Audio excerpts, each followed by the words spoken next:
मेरे एक स्टूडेंट के सर -20 मार्क्स बन रहे हैं प्रीलिम्स में, तो क्या उसका इस बार प्रीलिम्स क्लियर हो पाएगा? ये कहता भी दीवाना और सुनता भी दीवाना, ऐसे क्या सवाल करते हो यार आप।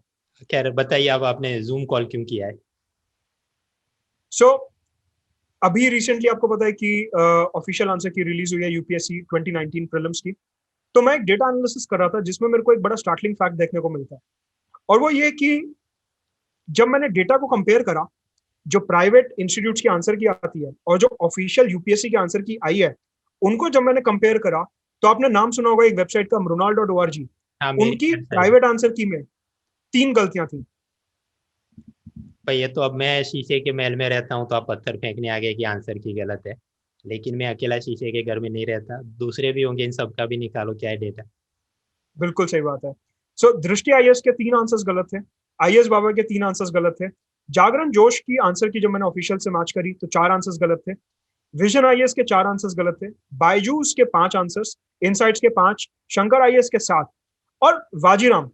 जब भी कोई एस्पिरेंट तैयारी शुरू करता है उसका कहीं ना कहीं एक माइंड प्रोसेस होता है कि मेरे को दिल्ली आके वाजीराम ज्वाइन करना है, उनके आंसर की में 9 आंसर्स गलत थे। मतलब आप ऐसा बोलना चाहते हैं कि वाजीराम, जहाँ पर कि हर साल करीब 16,000 लोग एडमिशन लेते हैं, लाखों रुपए की फी देते हैं, 500 करोड़ का टर्नओवर है, और उसकी 9 जवाब गलत हो रहे हैं। ये भाई आपने सब सही से चेक किया है ना कि बराबर? बिल्कुल सर। इसमें मैंने क्या करा यहाँ पे कि हमारे को पता है जून 2019 के महीने में प्रीलिम्स हुआ, हाँ। और तभी प्रीलिम्स के दिन ही या 1-2 दिन बाद ही प्राइवेट आंसर कीज आने लगती है। तो जब वो प्राइवेट आंसर कीज आ रही थी, मैंने एक एक्सेल शीट में उन सबकी आंसर कीज को इधर एक्सेल शीट में नोट कर लिया था। बराबर। अब अगस्त 2020 के महीने में यूपीएससी ने अपनी ऑफिशियल आंसर की निकाली, उस ऑफिशियल आंसर की को भी मैंने इधर एक्सेल शीट में एंटर कर दिया। और हम्म। जब मैंने डेटा कंपेयर करा, तो उसके बेसिस पे निकल के आता है कि ये काफी सारे इंस्टीट्यूट्स की जो प्राइवेट आंसर कीज हैं उनमें गलतियां निकलती हैं as compare to the official answer key. ये एक्सरसाइज मैंने पहले ही शुरू कर दी थी, रीजन बीइंग कि मेरे को ये लगा कि ऑफिशियल आंसर की आने के बाद अलग अलग इंस्टीट्यूट अपनी प्राइवेट आंसर की को मॉडिफाई कर सकते हैं अपनी वेबसाइट्स पे। तो इस वजह से ये एक्सरसाइज मैंने पहले ही शुरू कर दी थी। सही है। तो फिर क्या पता चला आपको? ये पता चला कि क्लेम्स जो थे वो एक्चुअल में रियलिटी से मैच नहीं कर रहे थे। कैसे? कहने का अर्थ है कि एक इंस्टीट्यूट है शंकर आईएएस, जब इनकी ऑफिशियल आंसर की आती है तो ये क्लेम करते हैं कि हमारे जो आंसर की है that is subject to 2% error, कि अगर 100 सवाल हैं उसमें से 2 सवाल हमारे गलत हो सकते हैं, बाकी 98 का तो हम क्लेम कर रहे हैं कि वो सही होंगे। लेकिन रियलिटी ये निकल के आती है कि इधर जो मैंने डेटा एनालिटिक्स करा, यहाँ पे शंकर आईएएस के 7 सवाल गलत निकलते हैं। सो हाँ। एक्चुअल में जो क्लेम्स और रियलिटी था उसमें एक स्टार्क डिफरेंस हमारे को देखने को मिलता है, और गलतियों का जो रेट है वो 3.5 गुना से बढ़ जाता है। अच्छा, ये तो ग्राफ हुआ, कुछ क्वेश्चन से बताइए कि क्या असल में गलतियां हो रही है। बिल्कुल, हवा में बात बिल्कुल नहीं करेंगे, क्वेश्चंस के साथ इसे प्रूव करते हैं। फॉर एग्जाम्पल, एक ये भूमि सुधार के ऊपर क्वेश्चन आया था, लैंड रिफॉर्म्स के ऊपर। सवाल था कि आजाद भारत में जो भूमि सुधार के रिफॉर्म्स लाए गए उनको लेके कौन सा स्टेटमेंट इधर करेक्ट है। स्टेटमेंट थे, सबसे पहला स्टेटमेंट था कि जो लैंड सीलिंग के लॉज हैं वो परिवार की जमीन पर थे, बल्कि व्यक्तिगत जमीन पर नहीं थे। मतलब कि फैमिली होल्डिंग्स के ऊपर लिमिट लगाई गई थी, लेकिन इंडिविजुअल होल्डिंग्स के ऊपर लिमिट नहीं लगाई गई थी। दूसरा स्टेटमेंट था कि the major aim of this land reforms was कि भूमिहीन जो किसान है, लैंडलेस फार्मर्स जो हैं, उनको जमीन मिल जाए और वो खेती बाड़ी कर सकें। तीसरा स्टेटमेंट था कि कैश क्रॉप्स का जो कल्टीवेशन है उसको बढ़ावा दिया जा सके, और किसी भी लैंड रिफॉर्म के अंडर कोई भी सीलिंग लिमिट को एग्जेम्पशन ना दिया जाए। ये 4 स्टेटमेंट्स थे। प्राइवेट आंसर की जो मैंने यहाँ पे येलो कलर में हाईलाइट करे हुए, प्राइवेट आंसर की इसका ये आंसर था। हम्म। लेकिन एक्चुअल में जो ऑफिशियल आंसर की निकल के आती है अभी रिसेंटली, उसका आंसर बी था। तो ये डिस्क्रिपेंसी क्यों है? मैंने जब इसके बारे में रिसर्च करा तो पढ़ने के बाद ये निकल के आता है कि सरकार ने 5 हेक्टेयर की लैंड सीलिंग अनाउंस करी थी। कहने का मसलन ये है कि अगर किसी इंडिविजुअल या किसी परिवार के पास 7 हेक्टेयर जमीन है तो 5 हेक्टेयर तक की लिमिट है। मतलब कि जो बचा हुआ 2 हेक्टेयर है वो किसी गरीब किसान को, लैंडलेस किसान को ट्रांसफर कर दिया जाएगा। 5 हेक्टेयर तक आप अपने पास रख सकते हो, 5 हेक्टेयर के ऊपर जितनी जमीन है वो किसी लैंडलेस फार्मर को दे दी जाएगी। अगर हम बात करें 11th क्लास की एनसीईआरटी हमारी इंडियन इकोनॉमिक डेवलपमेंट, उसका पेज नंबर 23, यहां पे साफ साफ दिखता है कि जो लैंड सीलिंग के लॉस थे और जो लैंड रिफॉर्म्स थे, they were applicable to an individual as well as an household. यहाँ पे क्लियरली लिखा हुआ है एनसीईआरटी में पेज नंबर 23 पे कि ये इंडिविजुअल और हाउस होल्ड दोनों पे एप्लीकेबल थे। तो फिर मैंने ये सोचा कि जो प्राइवेट इंस्टीट्यूट्स की आंसर की आई है उसमें डिस्क्रिपेंसी क्यों है। मैंने थोड़ा और रिसर्च करा एंड आई फाउंड आउट कि हमारी जो सोशल इश्यूज की एनसीईआरटी है, क्लास 12 की NCERT social change and development in India, इसके अंदर लैंड सीलिंग को लेके एक पैराग्राफ दिया हुआ है। यहाँ पे क्या लिखा हुआ है, that these laws impose an upper limit on the amount of land that can be owned by a particular family. At the first sight अगर सिर्फ और सिर्फ ये स्टेटमेंट पढ़ लेते हैं हम, तो हमारे को ऐसा लगता है कि सिर्फ जो लैंड सीलिंग लगा वो फैमिली पे लगा। लेकिन अगर इसको केयरफुली पूरे पैराग्राफ को पढ़ें तो एक्चुअल में रिजल्ट ये निकल के आता है कि जो लैंड सीलिंग है वो इंडिविजुअल और हाउस होल्ड्स दोनों पे था। कहने का मतलब है कि जब भी ये प्राइवेट आंसर की तैयार करी गई होंगी तो एक यहाँ पे इशू ये हो सकता है कि इन्होंने सिर्फ फर्स्ट लाइन पढ़ी और उसी के बेसिस पे अपनी आंसर की में आंसर दे दिया, rather than completely reading this paragraph and going for the right answer. बराबर।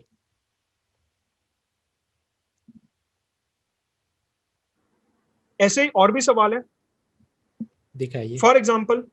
अच्छा, तो ये था लैंड रिफॉर्म्स का कि जहाँ पर major and land reforms was providing agriculture land to all landless, वो सही जवाब था। और प्राइवेट आंसर की में शंकर का गलत हुआ, आईएएस बाबा शंकर का और आईएएस बाबा का गलत था, और बाकी सबसे ठीक है। आगे बढ़िए, और क्या है दूसरे प्रश्न। एक सवाल आया था विधानसभा के ऊपर, जो स्टेट लेजिस्लेटिव असेंबलीज होती हैं उनके ऊपर एक सवाल था, और उसमें हमारे को ये बताना था कि विधानसभा के बारे में कौन सा सही वाक्य है, इनमें से कौन सा सही वाक्य है। तो पहला वाक्य ये था कि जो स्टेट के राज्यपाल होते हैं वो हर वर्ष के पहले सत्र को सदन को संबोधित करते हैं, मतलब कि governor makes a customary address to the members of the house at the commencement of first year. हाँ, ये तो सही वाक्य है। फिर दूसरा वाक्य था कि राज्य विधानमंडल के पास किसी विशेष मामले में एक नियम नहीं है, मतलब कि लेजिस्लेचर के पास अगर एक पर्टिकुलर मैटर पे कोई रूल नहीं है, उस मामले में लोकसभा का नियम ही फॉलो करा जाता है। The rules made by Lok Sabha will be followed in that particular state. ये सेकंड स्टेटमेंट था। ओके, फिर ऑप्शन ओनली चार वन, ऑप्शंस थे, only one, only two, both one and two, neither one not two. पीला रंग हमारे को दिखा रहा है कि प्राइवेट आंसर कीज के हिसाब से only one was the answer. कहने का मतलब है कि राज्यपाल जो हैं वो हर साल पहले सेशन को संबोधित करते हैं, ये स्टेटमेंट सही है उनके हिसाब से। और ये जो दूसरा स्टेटमेंट है कि अगर किसी पर्टिकुलर मसले पे नियम नहीं है तो उस केस में लोकसभा का रूल फॉलो करा जाएगा, प्राइवेट आंसर कीज के हिसाब से स्टेटमेंट गलत है। लेकिन जब यूपीएससी का ऑफिशियल आंसर आता है तो यूपीएससी के ऑफिशियल आंसर की कहती है कि ये दोनों ही स्टेटमेंट सही थे। ऐसा क्यों? तो सवाल उठता है कि ये डिस्क्रिपेंसी क्यों निकल के आ रही है। अगर हम कॉन्स्टिट्यूशन को केयरफुली रीड करते हैं तो आर्टिकल 176 ऑफ द कॉन्स्टिट्यूशन हमारे को कहता है that governor shell make a customary address every year. साल के शुरुआत में जो पहला सेशन हो रहा है उसको राज्यपाल जो है संबोधित करेंगे। तो एज पर दिस आर्टिकल 176 पहला स्टेटमेंट हमारा सही होता है। अब आते हैं दूसरे स्टेटमेंट पे कि अगर एक पर्टिकुलर मैटर पे रूल अवेलेबल नहीं है तो हमारे को उसमें क्या करना है। आर्टिकल 208 को अगर केयरफुली रीड करते हैं तो यहां पे निकल के आता है कि अगर किसी मसले पे विधानसभा का कोई रूल नहीं बना हुआ तो हम उस केस में कॉन्स्टिट्यूशन आने से पहले, संविधान के पारित होने से पहले जो कानून एप्लीकेबल था वो फॉलो करेंगे। मतलब कि आर्टिकल 208 में ये नहीं लिखा हुआ कि हमारे को लोकसभा का नियम ही पालन करना पड़ेगा, लोकसभा का रूल ही फॉलो करना पड़ेगा। इस लॉजिक से सेकंड स्टेटमेंट गलत हो जाती है। तो एक्चुअल में आंसर होना चाहिए ए, लेकिन फिर भी यूपीएससी कहता है कि दोनों स्टेटमेंट सही हैं। ऐसा क्यों? अगर हम केयरफुल रीडिंग करते हैं इस पर्टिकुलर आर्टिकल की तो हमारे को यहां पे एक लाइन दिखती है, क्या कि ये जो रूल्स हैं विधानसभा के लिए, जो हमारे को नियम बनाने हैं, they are subject to modification by the speaker. जो वहां के स्पीकर हैं वो अपनी मर्जी से कोई रूल्स में बदलाव कर सकते हैं, और अगर स्पीकर चाहें तो वो लोकसभा के रूल्स को भी एज इट इज इंप्लीमेंट कर सकते हैं। इट इज नॉट मैंडेटरी कि कॉन्स्टिट्यूशन से पहले वाला जो लॉ है, रूल है, वो ही हमारे को फॉलो करना है विधानसभा में। तो फिर क्या होगा सेकंड स्टेटमेंट का? What is the ultimate thing? तो सवाल ये उठता है कि यूपीएससी को ऐसा क्यों लगा कि सेकंड स्टेटमेंट सही है। उससे पहले एक डिस्क्रिपेंसी और यहाँ पे हाईलाइट करना चाहूंगा कि अगर हम सेकंड स्टेटमेंट पढ़ते हैं तो वाजीराम की जो ऑफिशियल आंसर की आती है उसमें इन्होंने लिखा हुआ है that state legislature is a constitutional body and it derives power from the constitution itself and not from the centre. मतलब कि लक्ष्मीकांत का चैप्टर 33 जो है उसमें यह दिया हुआ है that second statement is wrong because legislature is a sovereign body. हाँ, मतलब कि यहाँ पे जो फोकस किया गया वाजीराम द्वारा वो फेडरल स्ट्रक्चर पे फोकस किया गया। लेकिन अगर आर्टिकल 208 के क्लॉज 2 को हम पढ़ते हैं तो एक क्वेश्चन फेडरलिज्म का नहीं है, ये क्वेश्चन है स्पीकर की डिस्क्रिशनरी पावर्स का। क्योंकि वहां पे क्या लिखा है कि पुराने रूल्स फॉलो कर सकते हो subject to approval of the speaker. तो ये क्वेश्चन आपके आंसर की में भी गलत था और ये शंकर में भी गलत था। तो एक काफी सारी प्राइवेट आंसर कीज में सवाल गलत निकल के आता है। फिर इनसाइट्स में भी गलत था एंड इवन दृष्टि आईएएस में भी ये गलत था। तो देखा जाए तो लगभग जितने भी प्राइवेट इंस्टीट्यूट्स हैं उनमें ये आंसर गलत था बिकॉज सेकंड स्टेटमेंट को ठीक तरीके से इंटरप्रेट नहीं करा गया। भाई अब ये तो आंसर किया गई है तो सब उल्टा मारपीट के आप जस्टिफाई कर सकते हैं। उस वक्त रियल एग्जाम में जो लेके बैठा उसने जितनी तैयारी करी उस हिसाब से वो तो बेचारा करेगा। और जो आंसर की बनाते हैं वो लोग भी, उनके पास टाइम लिमिट होती है, 1-2 दिन में रिलीज करो वरना सब ट्रैफिक दूसरे की वेबसाइट पे चला जाएगा। तो सही है, मतलब गलत है तो गलत है, बट वो प्रैक्टिकल तरीके से आप सोचे तो ऐसा जरूरी नहीं कि हर जवाब हमारा सही हो जाए। खैर आप आगे बढ़िए, क्या है और यहाँ पे पॉइंट ये कि इन एनी केस हमारे को 100% ऑफ द क्वेश्चन अटेम्प्ट नहीं करने। तो अगर आई अग्री कि हमारे पास लिमिटेड सोर्सेज हैं और उसी में से हमारे को तैयारी करनी है, but my point here is कि जो हमारे स्टूडेंट्स हैं, जो एस्पिरेंट्स हैं, उनको एग्जाम के बाद ऑलरेडी इतना ज्यादा प्रेशर होता है, इतना ज्यादा हिस्टेरिया होता है, वो पिछले इतने सालों से तैयारी कर रहे हैं और पूरा पूरा टाइम वो किताबों में रहते हैं। एग्जाम के बाद भी उनको एक हिस्टेरिया फेस करना पड़ता है कि मेरा ये आंसर भी गलत हो गया, ये आंसर गलत हो गया। पॉइंट यहाँ पे ये है कि फोकस मेरा कोई प्राइवेट इंस्टीट्यूट नहीं है, यहाँ पे मेरा फोकस कोई प्राइवेट आंसर की नहीं है, यहाँ पे फोकस है एस्पिरेंट का राइट इंटरेस्ट। एस्पिरेंट का जो हित है वो यहाँ पे हमारा राइट इंटरेस्ट, वो फोकस है कि अगर आंसर की निकालनी भी है तो प्रॉपर रिसर्च के साथ निकाली जाए, जिससे कि अगर एक एस्पिरेंट गलत आंसर की के बेसिस पे अपना फ्यूचर डिसाइड कर रहा है तो वो उसके साथ कहीं ना कहीं इनजस्टिस होता है। इवन तो हम पॉलिटी पढ़ाते हैं और उसी में ही हम सबसे ज्यादा पढ़ाते हैं कि जस्टिस सोशल इकोनॉमिक पॉलिटिकल है, तो उसको हम इंप्लीमेंट क्यों नहीं कर सकते। मेरा पॉइंट सिर्फ इतना है कि एस्पिरेंट के फायदे के लिए उस चीज को इंप्लीमेंट किया जाना चाहिए।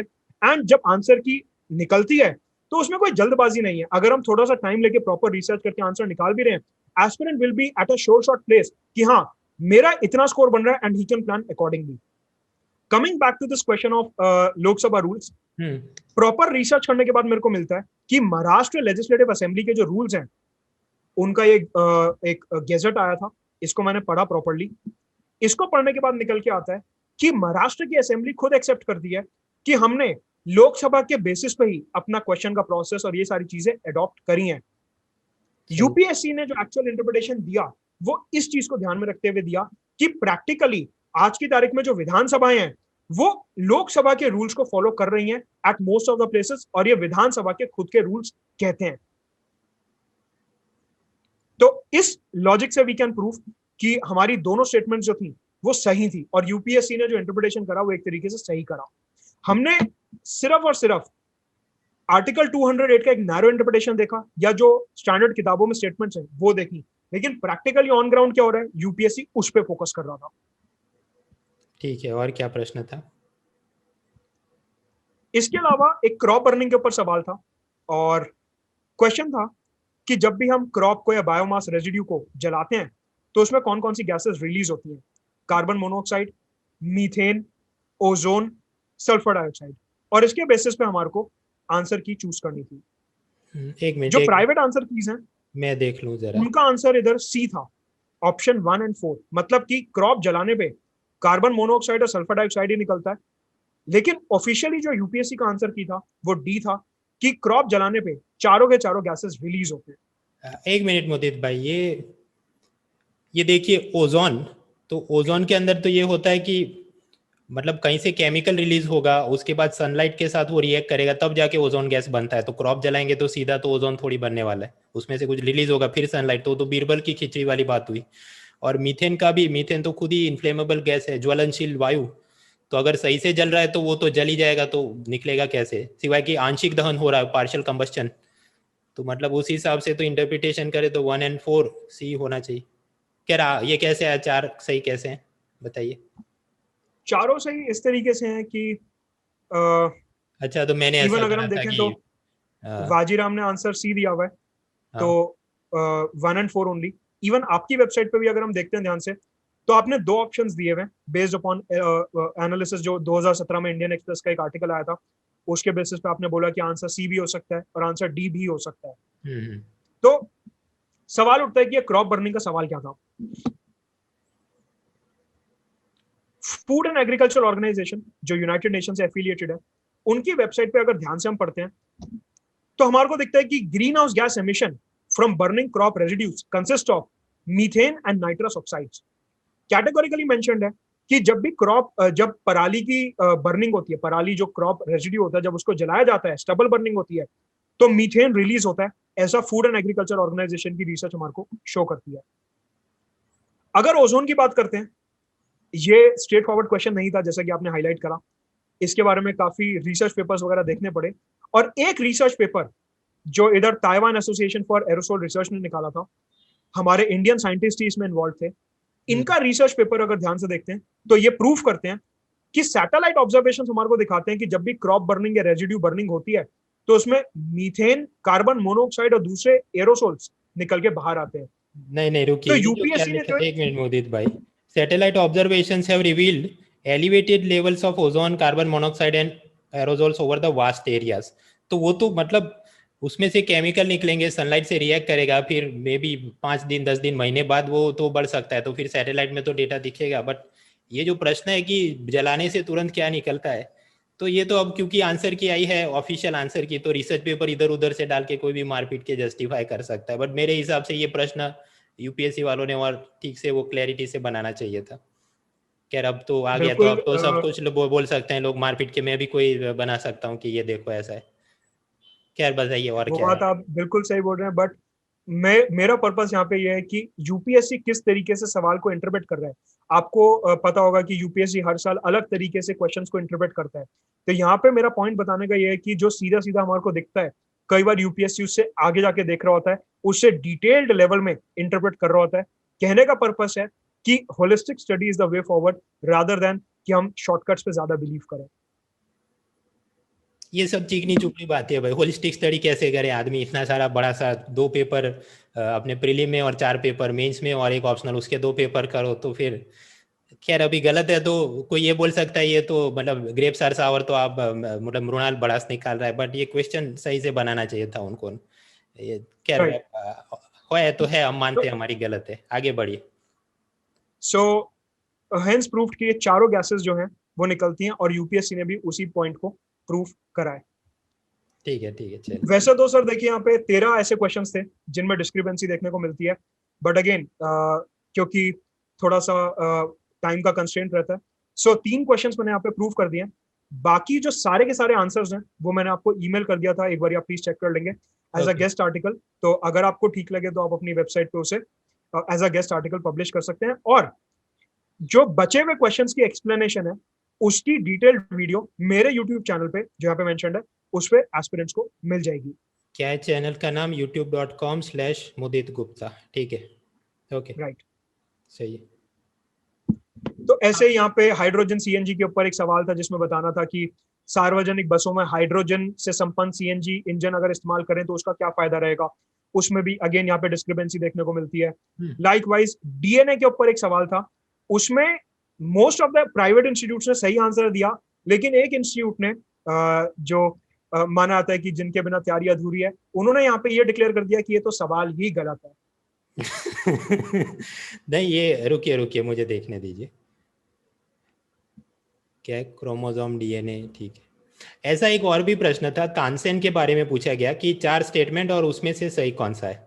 Now depending on which question, मतलब कौन सी आप बुक देखो या हिंदू का आर्टिकल देखो, तो 4 जो स्टेटमेंट है उसमें चारों या तो गलत साबित होते हैं, चारों सही। तो वो जो था एबीसीडी में कौन सही या कौन गलत करना मुश्किल था। तो मतलब अगेन इट डिपेंड्स, वो तो कौन सी बुक से इंटरप्रिटेशन आ रहा है। तो उनको गलत लगा, मुझे भी लगा तानसेन वाला सवाल गलत बना है। मैंने अपने स्टूडेंट से बोल के यूपीएससी में उसकी 7 दिन में रिप्रेजेंटेशन भी भेजा, लेकिन खैर उन्होंने वो कुछ माना है नहीं। तो ये होता है, लगा होगा उनको। ठीक है, उस मसले पे अभी मैं आ रहा हूँ बहुत जल्द। हाँ बताइए। इसके अलावा एनवायरमेंट प्रोटेक्शन एक्ट जो पर्यावरण संरक्षण कानून था, उसके प्रावधान दिए गए थे और हमारे को सही वाक्य चुनना था।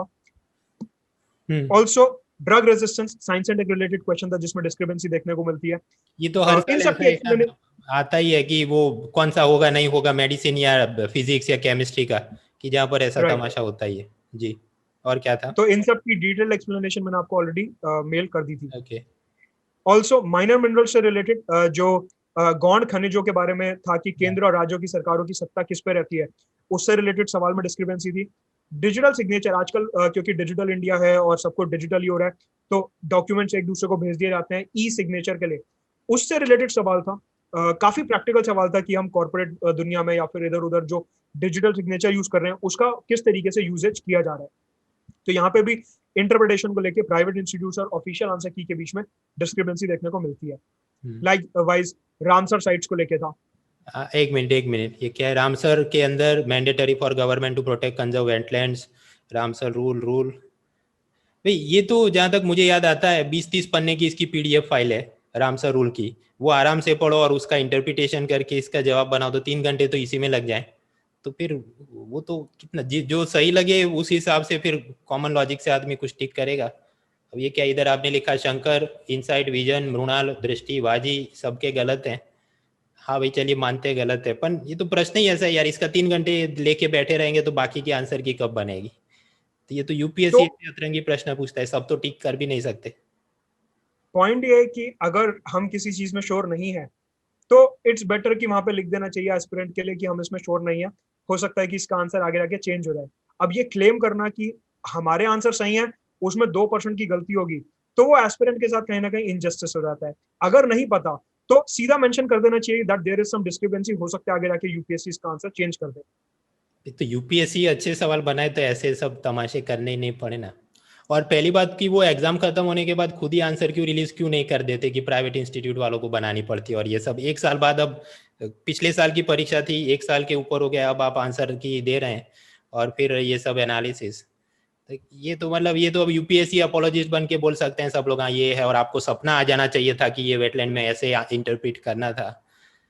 खैर आप बताइए और क्या है गलत सवाल दूसरे? तो इसका यूपीएससी बेसिकली ये बिलीव करता होगा कि वो मास हिस्टेरिया में बिलीव नहीं करता कि पेपर जैसे ही खत्म हो तो एक आंसर राइटिंग आंसर की पीपुड़ी भी बजानी चाहिए। अपन वही तो अपॉर्चुनिटी क्रिएट करते हैं ना हम सब के लिए कि हम ये सब बनाकर पेज उसके लिए आंसर की रिलीज करते हैं। क्या ये क्या प्रश्न है अब फॉरेस्ट एक्ट? ये भारतीय वन कानून फॉरेस्ट एक्ट 1927 से रिलेटेड सवाल था। हाँ। अब इसमें सरप्राइजिंग बात ये थी कि शंकर ईवीएस के नोट्स जो है काफी ज्यादा फेमस हैं और ये उन्हीं की आंसर की में गलती देखने को मिलती है हमारे को एनवायरमेंट रिलेटेड। बाकी लोगों में नहीं थी गलती। ओके, होता है भाई, ऐसा कोई जरूरी नहीं है, तो हमसे भी गलती होती।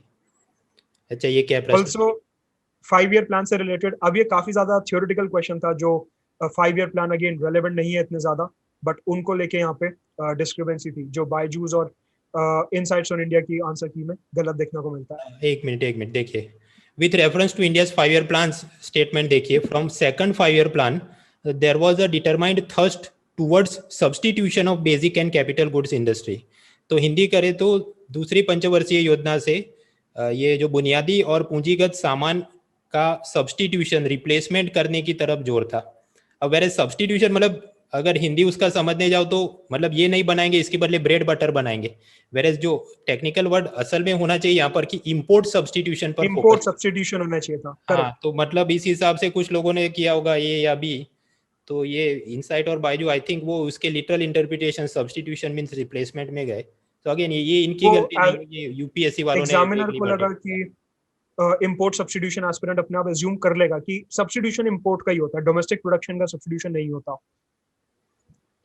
अपन तो सबको तो सपना आ जाए ये जरूरी नहीं है ना, कोई लिटरल सेंस में भी तो जा सकता है। उन्होंने ये मतलब स्कोप नहीं रखने, it is expected from UPSC कि वो सही से बनाए। जीपीएससी है तो बराबर है, उनके तो 40 सवाल भी गलत होते हैं 100 में से। बट एनीवेज खैर आगे बताइए और क्या है। तो ये सारे सवाल थे जो गलत थे जिसका डिटेल एक्सप्लेनेशन मैंने आपको भेज दिया है। As a guest article. So यहाँ पे एग्जाम के बाद जब एनालिसिस कर रहे थे और एस्पिरेंट से बात करी, तो एक ट्रेंड और निकल के आता है कि पॉलिटी, हिस्ट्री, ये सब तो अपनी जगह ठीक है, ज्योग्राफी में भी एनसीईआरटी से सवाल थे, वो भी ठीक है, लेकिन ये साइंस एंड टेक और एनवायरमेंट कहाँ से करें, इसको कैसे पूरा करें, ये एक प्रॉब्लम निकल के आती है। और फिर उसका सोल्यूशन भी वही है कि जब सारा टाइम ही पॉलिटी, मॉडर्न हिस्ट्री और इन सब में जाएगा तो फिर साइंस टेक एनवायरमेंट के लिए टाइम नहीं बचता।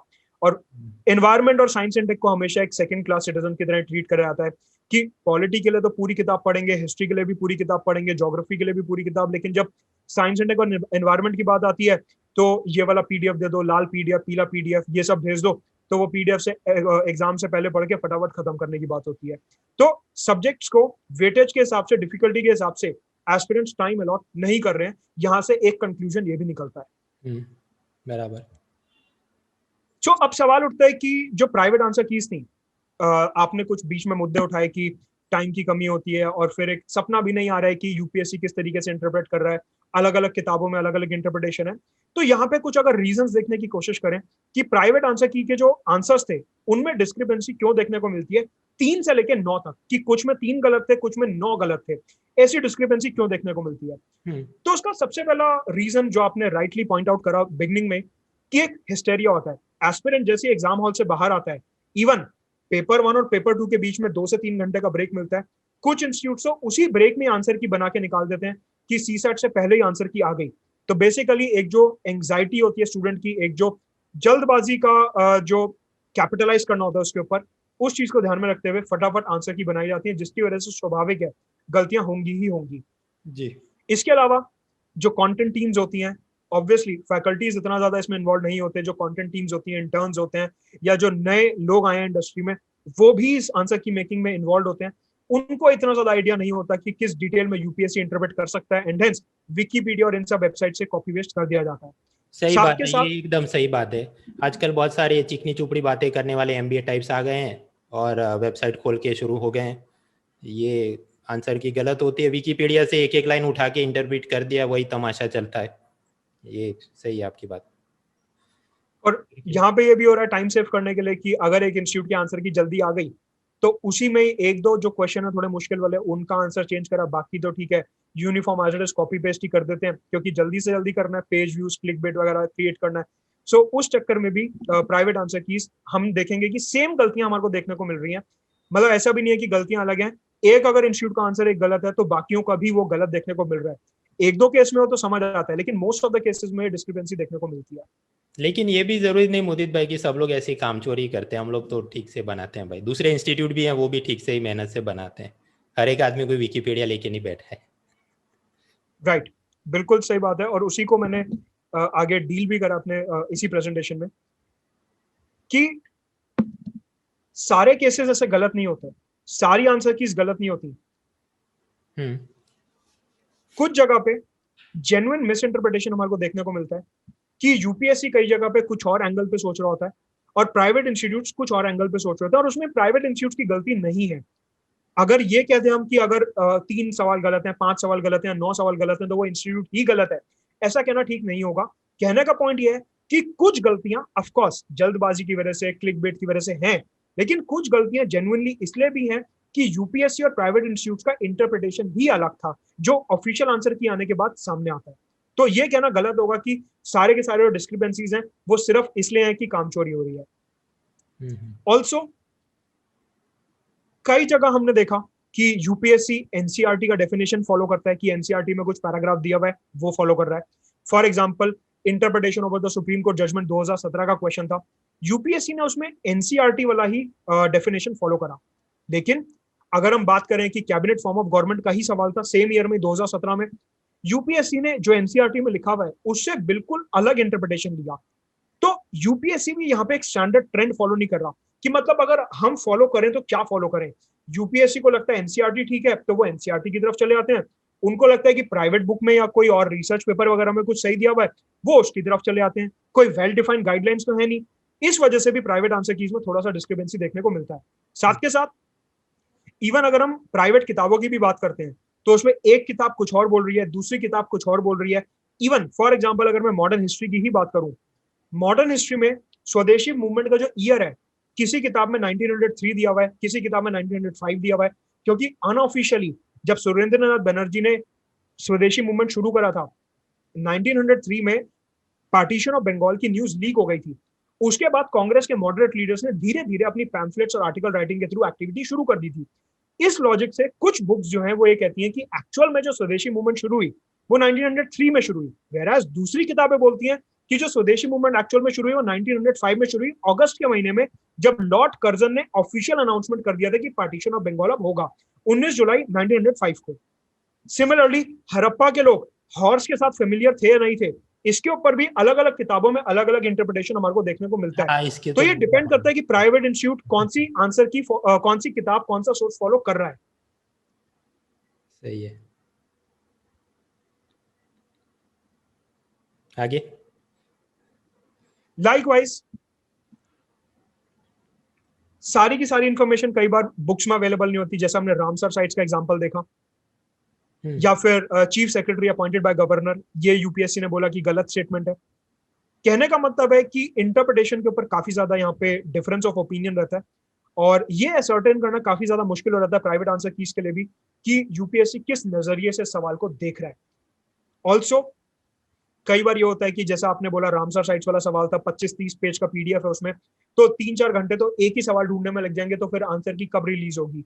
वो मसला बिल्कुल सही है कि कुछ क्वेश्चंस इतनी ज्यादा डिटेल में पूछे जाते हैं कि उनको आंसर फाइंड करने का टाइम नहीं मिलता, और फिर वो एक अनुमान लगाते हैं कि हाँ शायद लॉजिकली ये स्टेटमेंट गलत होगा, ये स्टेटमेंट सही होगा, और उसके बेसिस पे अपने अंदाजे से वो ऑफिशियल प्राइवेट आंसर की रिलीज कर देते हैं।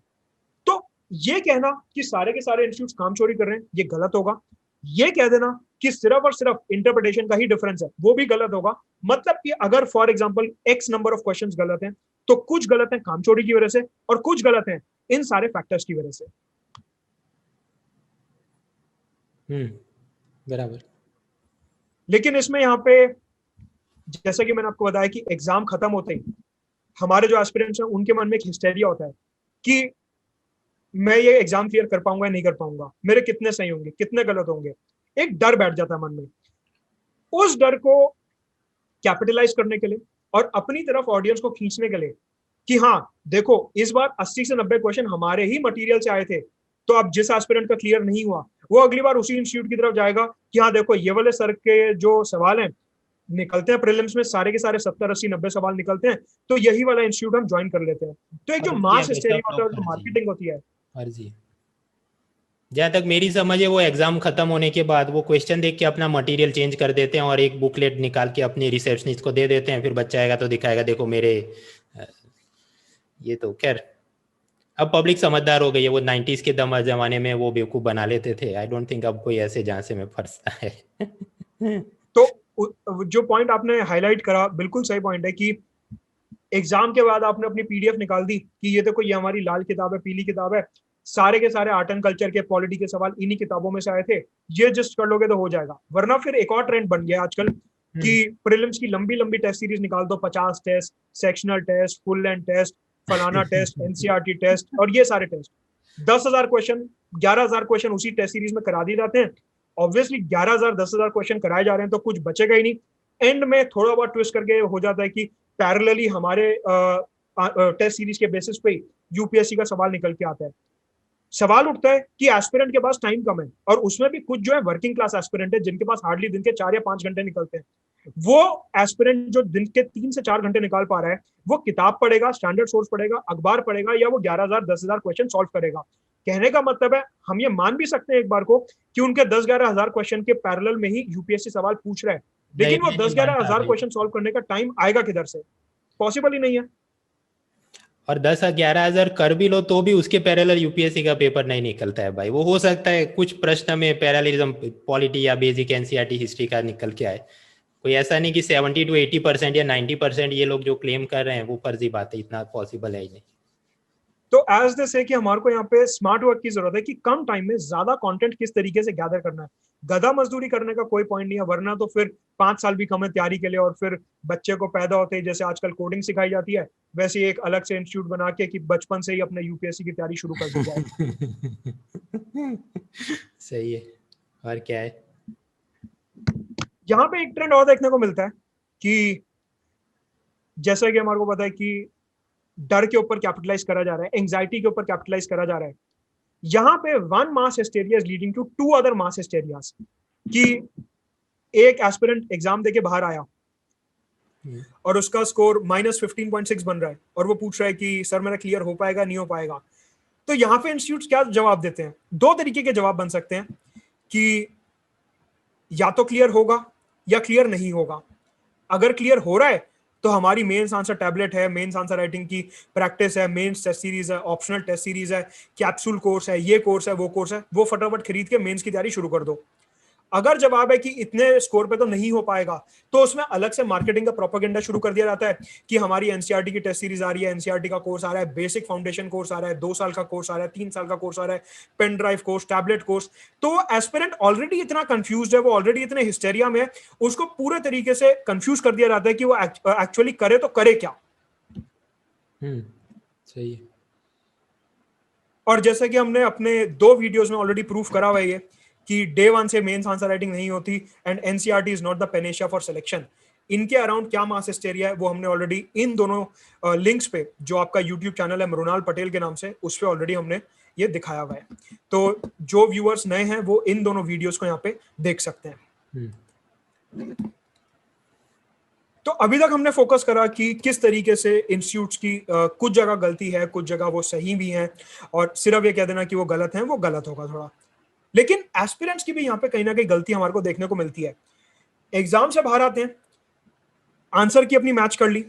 अब हर एस्पिरेंट का एक पर्टिकुलर इंस्टीट्यूट में फेथ होता है कि मेरे इंस्टीट्यूट ने बोला इतने सही है, दूसरे इंस्टीट्यूट ने बोला इतने सही है। अब वो क्या होगा, टेलीग्राम ग्रुप बन जाएंगे, फोरम बन जाएंगे, कमेंट सेक्शन, और वहां पे लड़ाइयां चलती रहेंगी। ये देखो सर ने बोला है कि ये सही है, ये वाले सर ने बोला इतना सही है, ये वाले सर ने बोला यहां से ये सवाल पूछा गया है। उसको लेके हफ्तों लड़ते रहेंगे और आगे का सोचेंगे नहीं कि एग्जैक्टली करना क्या है। अगर लग रहा है कि स्कोर अच्छा है तो मेंस की तैयारी कैसे करनी है, अगर स्कोर कम है तो अगले प्रीलिम्स की तैयारी कैसे करनी है, उसके ऊपर कोई थॉट प्रोसेस होता ही नहीं है। सही बात है। सो इस तरीके से कट ऑफ का एक मास हिस्टेरिया क्रिएट करा जाता है। नाउ यहां पे समझने वाली बात यह है कि ये जो पूरा कट ऑफ है इसका मैथमेटिक्स क्या है। फॉर एग्जाम्पल, अगर हम सपोज करें कि एक एस्पिरेंट ने किसी एक पर्टिकुलर आंसर की से अपना स्कोर लगाया और उसका स्कोर 100 बन रहा है। 2019 में कट ऑफ गया प्रीलिम्स का 98 मार्क्स। नाउ उसका स्कोर बन रहा है 100, तो उसके दिमाग में एक ये होप आ जाएगा कि शायद मेरा प्रीलिम्स अब क्लियर हो सकता है। सवाल उठता है कि अगर हम वाजीराम का एक एग्जांपल लें कि उनके 9 क्वेश्चन जो थे गलत थे, एस्पिरेंट का एक्चुअल स्कोर 100 बन रहा है अभी, लेकिन अगर वो 9 क्वेश्चंस को ऑफसेट करता है तो एक्चुअल में हम देखेंगे कि उसका स्कोर, अगर वो 9 क्वेश्चंस उसने अपने आंसर की में गलत मार्क करे हुए हैं, अपने वो सही टिक करके आया लेकिन वाजीराम के आंसर की के हिसाब से उसके वो क्वेश्चंस गलत हो रहे हैं, तो एक्चुअल में उसका स्कोर 100 से ज्यादा बनेगा। और वहीं अगर उसके वो 9 क्वेश्चंस वाजीराम के आंसर की से मैच कर रहे हैं लेकिन एक्चुअल में तो वो गलत है ऑफिशियल के हिसाब से, तो उसका स्कोर 100 से कम बनेगा। तो कहने का मतलब है ओवरऑल जो डिस्क्रिपेंसी आती है वो 2.66 मार्क्स की आती है हर क्वेश्चन में, एंड 9 इंटू 2.66 अगर हम करें तो अप्रोक्सीमेटली 24 नंबर का हेर फेर हो सकता है कट ऑफ में, कि जो एस्पिरेंट एक्चुअल में 100 मार्क्स लगा के बैठा है, हो सकता है कि उसका स्कोर 124 हो या हो सकता है उसका स्कोर 76 के आसपास ही बैठे। तो कहने का मतलब यह है कि सिर्फ और सिर्फ यहां से स्कोर लगा के अपना future course of action decide करना is not the prudent way to go ahead.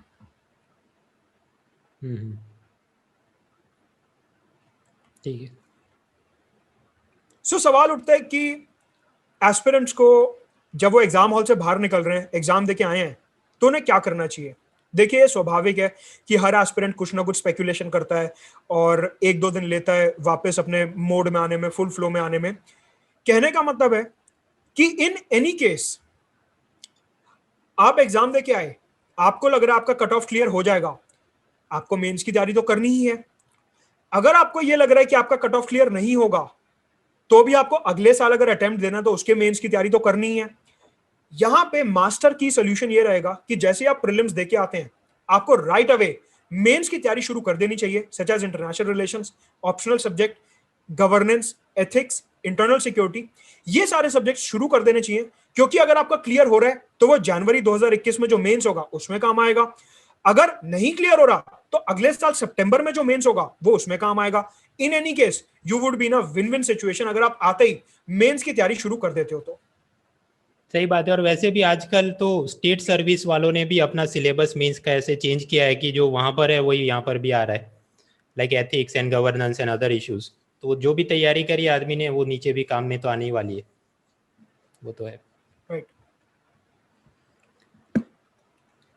लेकिन अब ह्यूमन नेचर है कि हमारे को ग्रो करते रहना है, तो अगर हम हिस्टेरिया प्रमोट कर रहे हैं तो हिस्टेरिया भी ग्रो करते रहना चाहिए। कहने का अभिप्राय यह है कि कुछ इंस्टीट्यूट ऐसे हैं जिन्होंने प्रीलिम्स 2020 जो 4 अक्टूबर को होना है उससे पहले ही अपनी एक कट ऑफ निकाल दी है। तो कहने का मतलब यह है कि करियर बैकअप की भी तैयारी इधर से करी जा रही है कि इनकेस अगर प्रीलिम्स मेंस नहीं हो पाता तो एस्ट्रोलॉजी का कोर्स का करियर बैकअप ऑलरेडी इधर तैयार हो चुका है। तो ये सारा क्लिक बेट, ऑडियंस का व्यूज, उनकी अटेंशन बटोरने के लिए और उनको फर्दर और डिसओरिएंट करने के लिए ये सारे के सारे जो एक्टिविटीज हैं की जाती हैं। सही।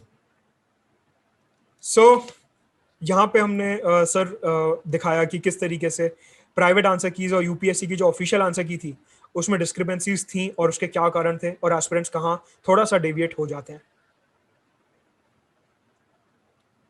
देखिए मुदित भाई, ये सब के अंदर एज पर दिस ग्राफ की muna.org 100 में से 3 प्रश्न ऐसे हैं जहाँ पर यूपीएससी ऑफिशियल आंसर की के साथ मैच नहीं हो रहा और दूसरे इंस्टीट्यूट की।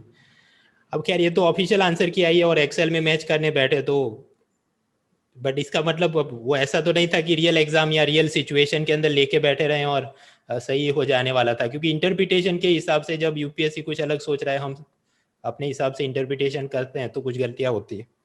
खैर जहाँ तक ये सब मुद्दे आपने बताए, इस पर मैं ये कहना चाहूँगा सभी स्टूडेंट्स को कि एग्ज़ाम आप दीजिए, एग्ज़ाम के बाद आप आंसर की भी सब इंस्टीट्यूट की देखनी चाहिए। बट ये जो एक माहौल रहता है कि आप अपने दिमाग में एक स्कोर बना लेते हैं और फिर कि ये स्कोर के हिसाब से जिसकी आंसर की में मेरा स्कोर बनेगा वही सही है करके 5-6 इंस्टीट्यूट लेके बैठे रहो और 2 हफ्ते तक एक दूसरे के साथ ऑनलाइन झगड़े करते रहो कि कौन सही कौन गलत, उस सब में टाइम वेस्ट मत करो। पहला, अगर आपको लगता है कि यूपीएससी का क्वेश्चन गलत है तो सिर्फ 7 दिनों के लिए वो लोग अपना ऑनलाइन पोर्टल में विंडो खुला रखते हैं जहां पर आप फरियाद कर सकते हैं। तो टेलीग्राम और फॉरम में एक दूसरे को फरियाद करने की जगह उधर डालो कि ये प्रश्न भी पूरा गलत है। जैसे इस बार जो पूछा गया था तानसेन के बारे में, उसके अंदर मुझे तो गलतियां देखी, मैंने अपने स्टूडेंट से उसको करवाया कंप्लेन।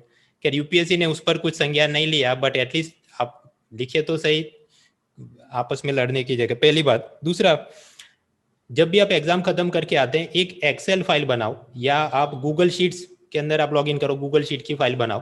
पहला कॉलम क्वेश्चन नंबर, दूसरा कॉलम सब्जेक्ट, तीसरा कॉलम कि वो थियरी का है, करंट अफेयर्स का है, चौथा कॉलम की उसका क्या जवाब आपको लगता है आपने सही टक किया था, आंसर की वाले क्या बोल रहे हैं।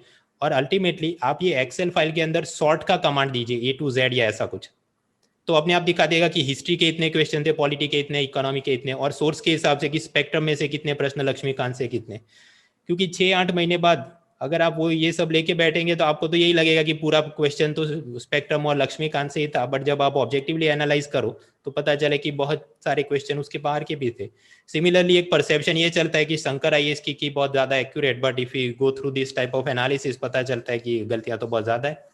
तो दूसरों की बातों में ना आते हुए खुद का एनालिसिस आप करिए। आजकल एक ये भी माहौल चलता है कि करंट अफेयर्स में ही पूरा 70% क्वेश्चन करंट अफेयर्स के ऐसा दिखाने की कोशिश करते हैं, जबकि आप खुद से बनाओ एक्सेल फाइल कि ये क्वेश्चन और ये थियरी का या करंट का, तो अपने आप आपको पता चल जाएगा कितना थियरी कितना करंट है, और उस हिसाब से नेक्स्ट ईयर की तैयारी और आप बेहतर करें। और जहाँ तक कट ऑफ का हिस्टेरिया है वो तो चलते ही रहेगा, बिना क्वेश्चंस के देखे अभी से कोई कैसे प्रिडिक्ट कर सकता है।